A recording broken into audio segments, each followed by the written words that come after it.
Hello everyone and welcome to the Mythic Quill. I'm Sherry Leclerc. It's been actually quite some time since I've posted a video. That's because there's been a ton of stuff going on. I've also been publishing and editing and writing 2 books that I put aside for a bit to do the editing and publishing. So now I'm working on those. So because I've been spending so much time writing, I thought that maybe for this post I could talk to you a little bit about some of the author tools that I use when I'm writing. So this video looks a little different than usual. It's because I'm using a Zoom meeting to record it, and I'm using my laptop camera, which I normally don't use, and I'm going to be sharing my screen on the Zoom meeting here as well. All right, so first let's look at a program that I use called Plottr.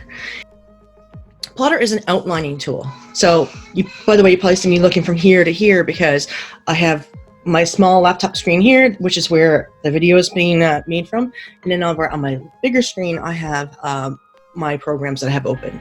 So we're going to look at Plottr first. Plottr is an outlining tool, and I say it's an outlining tool, but really you could do pretty much all of the background stuff you need to do in order to write your book. If I go to Plottr, a file, new from template, this is what I want to show you, the new from template. One thing I really like about Plottr, well, if you haven't been big on outlining in the past, it's really useful this way because if you have this different structures, it has all the parts in it that you need to have.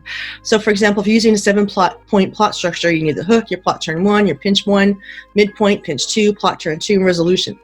So pretty much depending on what genre you're writing, you can pick whichever structure you prefer. So here we have Dan Harmon's story circle, an action adventure plot, screenplay, take off your pants, and here's the one I use a lot, hero's journey. So because I do write epic fantasy, I tend to use the hero's journey a lot.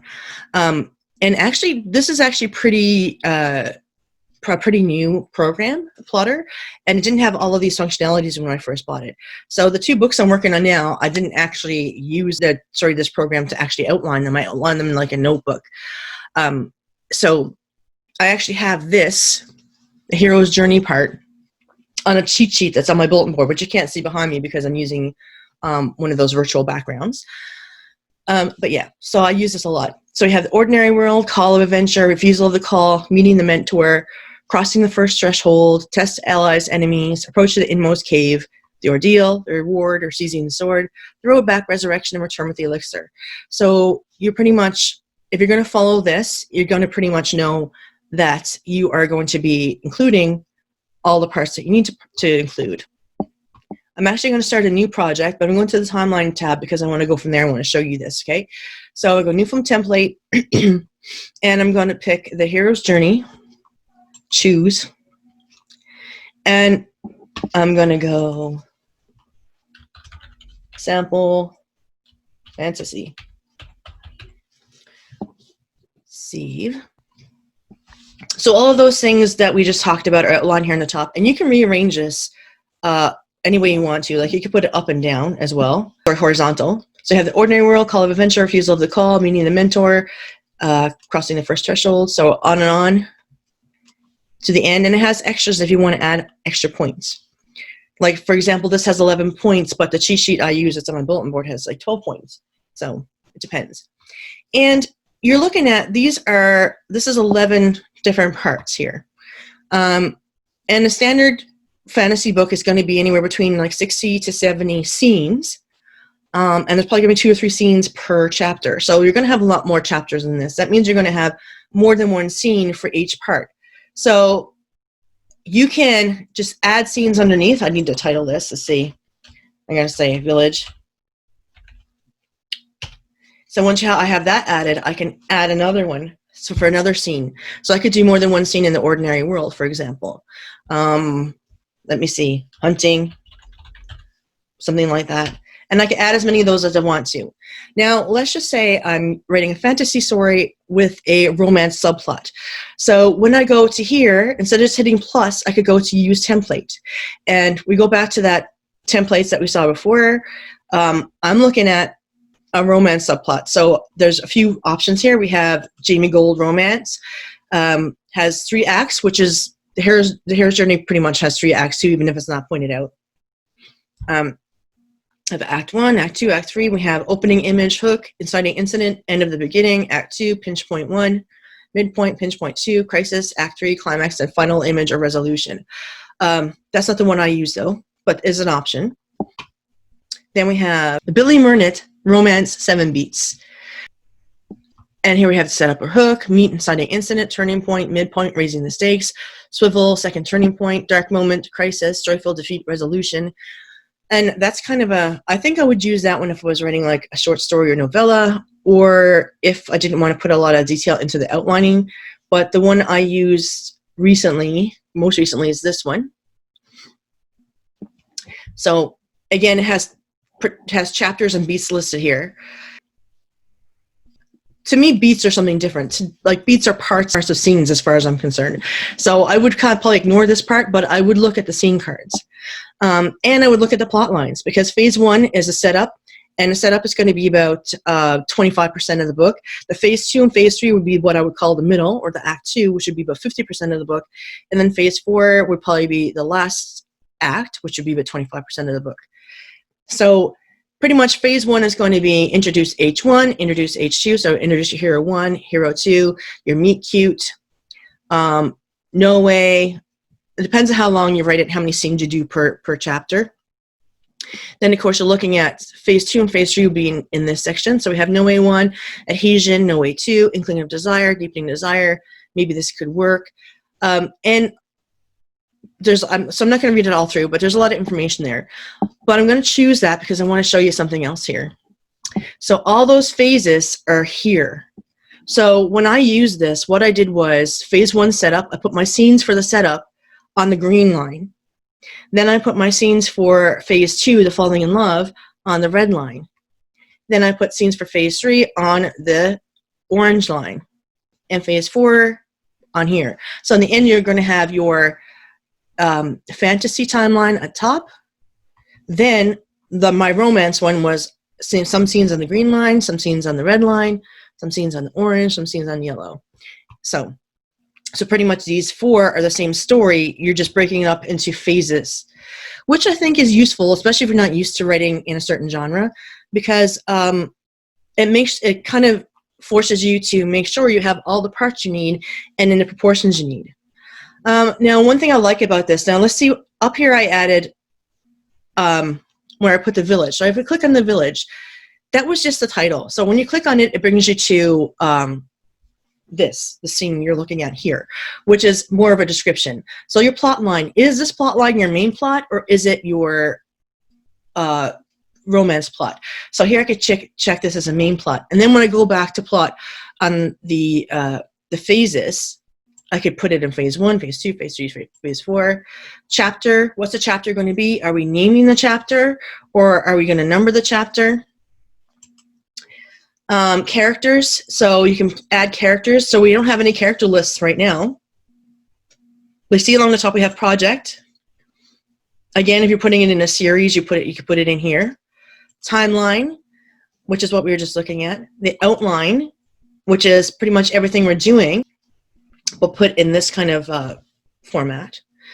And what I like about this, the outline part, you see your phase 1 setup. It has information for you, like I said, if you're not used to writing in the genre. So what do you do in this phase, for example? Introduce H1 in a way that makes that character compelling, show your character slice of life, but throw a hitch in it, or introduce your character's external goal, introduce or hint at what your character needs. So if you're having a hard time figuring out what should go where and how much of your plot it should take up, this information will help you.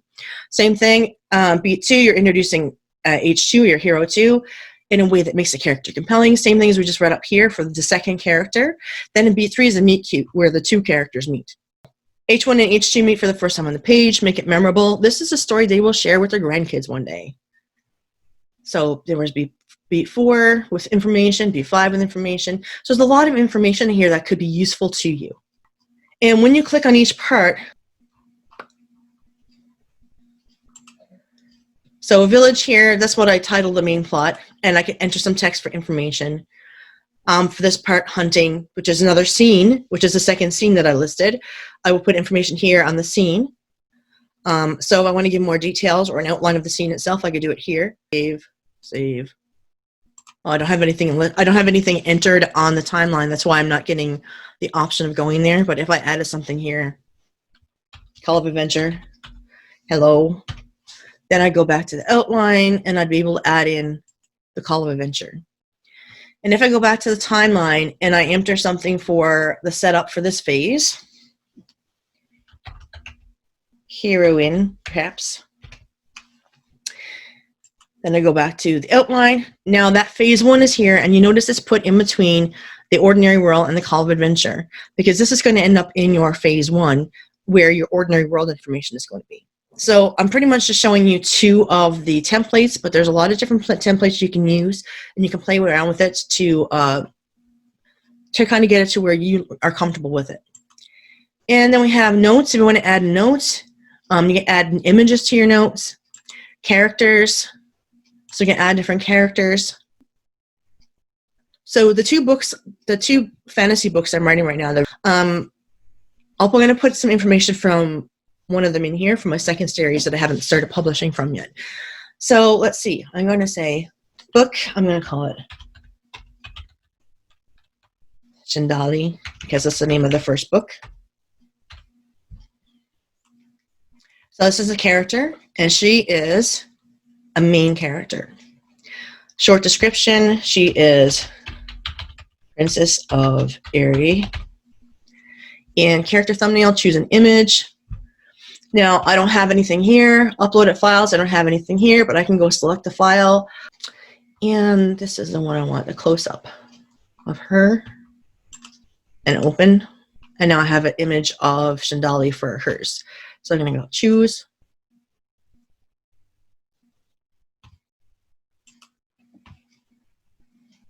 Choose. So now I have her image in there for her file. And I could put some information in here a bit for her. And when I go to, I'm going to kind of flip back to Scrivener here in a minute to show you the kind of information that I would put in here. I use Scrivener for writing. And I've started using Plottr for plotting ahead of writing. But like I said, I'd already started writing my other books before I even knew about Plottr. And there are different plotting softwares as well, or outlining softwares, and I can show you another time. But I just want to flip back first to, all right. So I don't want to put too much information in here. I'm probably going to actually end up blocking out my main text because, you know, I don't want to end up with spoilers. But I really like Scrivener because, like, you could do the same type of thing with Word in Word doc, make a Word document to do the same thing, but you would have to set it up like your titles, your chapters, and so on. The Scrivener, you pretty much are choosing what type of project you're doing. So, like new folder, new project, and you choose. It will give you options. Like, is it a novel? Is it fiction, nonfiction, that kind of thing? So for this one, I chose a novel with parts, but I'm not going to keep the parts for this series. So it's not going to look exactly like this. But I like Scrivener because we have our binder here, which are chapters and our scenes. And we get to choose, like, if you see this scene is orange, the card is orange. And the reason it's orange is because it's this character, it's Raytheon. So if you look, you get to choose, and I used to just say scenes or chapters, but because I usually use varying points of view in my fantasy novels, I will choose the colors based on the characters. And this is something you add, but I'm not going to go into too much detail with that right now. I will go through Scrivener in the next video in more detail. But what I wanted to show you, because I work with this pretty much hand in hand with Plottr, if you were looking at what kind of information you want to put in your character note in Scrivener, or sorry, in Plottr, you can also use Scrivener instead. Actually, if you could just put it in here, or you could just put kind of basic notes in your Plottr, and then kind of put more information in here. So if you look at this screen, so this is our book up here. Then this is our character list, and every time I add a new character, I put at least a name in, and where I saw them and what they're doing. Like I said, when I started doing this novel, I actually wrote a lot of my notes in notebooks. There's actually a problem with that now because I can't find my map, and my map is kind of integral to the story. So I'm actually having to make a new map using, I'm using Incarnate on the internet, which I will show you in another video as well. Anyway, so here we have the role in the story, so Chandali is my protagonist. Her occupation, she's a princess of the Kingdom of Aerie, but she's also the newly instated flight master of Aerie. I'm not going to give you too much information because it'd be spoilers. Physical description, she's 18 years old, she's slightly taller than average, black hair, and blue or violet eyes. There's a story behind that, but I'm not going to tell you right now. She has a very distinct personality. I just don't have it fit in here right now because, like I said, it's all in notebooks. But I will, in the future, instead of using notebooks, I'm going to put it all right directly in here. And just so you know, this is saved on my desktop, but it's also, I have actually a backup drive as well that I save to regularly in case anything happens with this copy. So when I say I'm going to eventually put all my information in here, it's going to be backed up so it doesn't ever get lost. So you can put information about personality, habits, mannerisms, her background, internal conflicts, external conflicts. External is more like wants. Internal is more like needs, that kind of thing. Notes, she's ambidextrous. Why is it important? Well, it's important because she's going to be in some battles, so that might become an important point later. And you see, I have a lot of characters here already. So if I'm getting down to later in the story, so if I mention, say, for example, this character back in scene 1 or 2, and I don't mention him again until, say, scene 43, if I forget information like what does that character look like, instead of having to go back through all the chapters and scenes to try to figure it out, I can just look for that character description here. Samir one. And I don't have a lot of information yet, like I said, because it's a notebook, so I'm transferring it over. I have just a little bit, but I will be filling in a physical description, personality, and mannerisms once I switch it all over for my notebooks. Which is actually good right now because that means you're not getting too much of a spoiler looking at this. Anyway, so if I go back here to my plotter,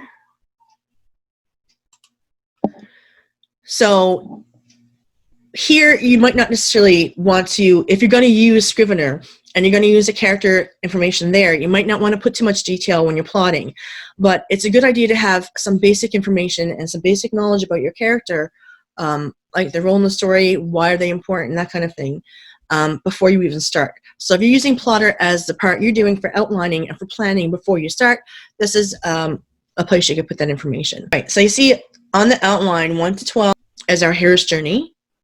Then this part is, you see the colors here? This part is our romance subplot. And the green is phase 1, this red is phase 2, and we have phase 3 and phase 4. So it's all color-coded here.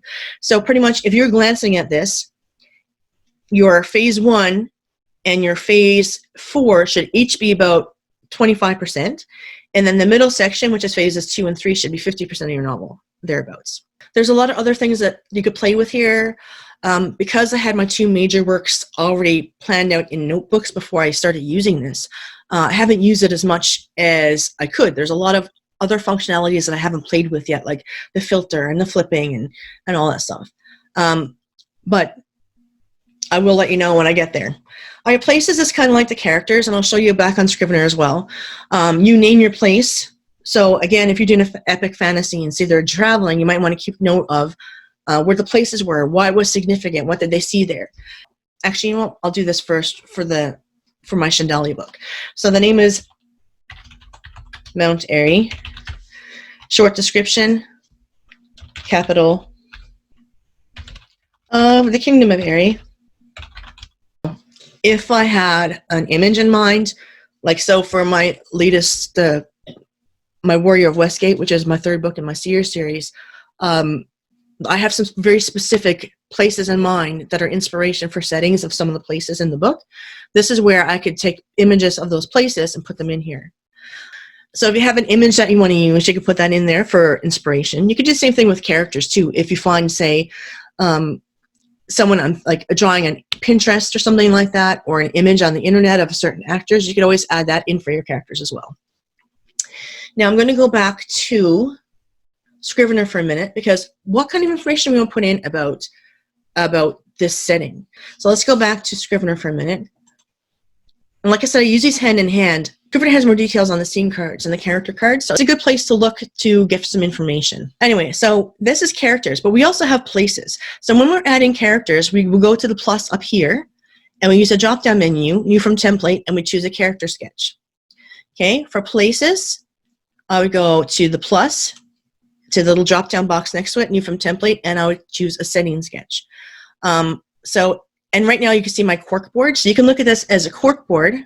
So view, corkboard, view, scrivenings, which is the scrivenings here like this, with all of them put together. View, outline. Okay, but I'm going to go to my corkboard, just because I like it. If you put notes here, they will show up on your corkboard on the top. If we go right into it, so if I go to Mysterious Mountains, there's not actually a whole lot of information here. And description is a collection of numerous karsts. So that's pretty much all the information I have there, because these, the Mysterious Mountains, are actually in Aerie. So Aerie, role in the story, it's Chandeli's Kingdom. So Chandeli's Kingdom, and she is the main character of the first book in this series. And related characters to this place, so I have a whole bunch of characters listed that are from Aerie. And there's going to be the same type of list for various places throughout the book, because there's different settings. And seasons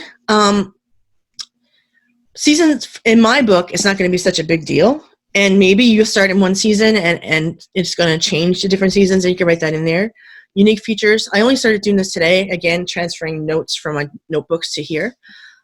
Unique features, there's a main mountain and numerous karsts. And here, subtropical and mountainous with numerous karsts. Main and largest mountain is Mount Erie, or Aerie. And then we have sights, sounds, smells, notes. So, like for example, there's going to be a volcanic island in here in my story. So when I get to the volcanic island, sights, lava, ash, molten rock, sounds, could be hearing bubbling of the molten rock or something, smells, you'll probably smell sulfur, that kind of thing. And any notes about that area. So again, when you're doing your outlining, you don't necessarily need that much information. Just want to kind of give you a heads up of some kind of things you could consider putting in there. So you can plan everything right in here. If you want to wait to get into the big details for when you're in the story, you can use, if you're using Scrivener, you can use those sheets. Not everyone uses Scrivener, but I find it really useful because, like I said, you could do all this in Word, but you would have to set it all up yourself, whereas here it's already set up for you. So I will talk to you about Scrivener next time, because I think we've been talking for a while now, and I don't want to take up too much of your time in one big chunk. So that's pretty much it for Plottr. Actually, if I can put my book here, I can edit that. Sample Fantasy. I'm going to actually edit. I'm going to call it Chandali, because I'm actually going to start doing, because when I get to my later books in the series, I won't have it started yet. I have some notes actually already started, but it's not so far along that it'll be hard to put in here. Save. And it's going to be epic fantasy, and I'm not going to tell you premise and theme right now. And then as I add books in the series, I know right now my second book is going to be called Ori. And I know my third book is going to be called Rixen. And I know my fourth book is going to be called Rafe. And if you've been on my Instagram or anything lately, you probably would have noticed that I posted. I already bought my book covers for the series, so I was pretty excited about it, and I posted it. Anyways, so the name of the series is actually Dragonflight Masters.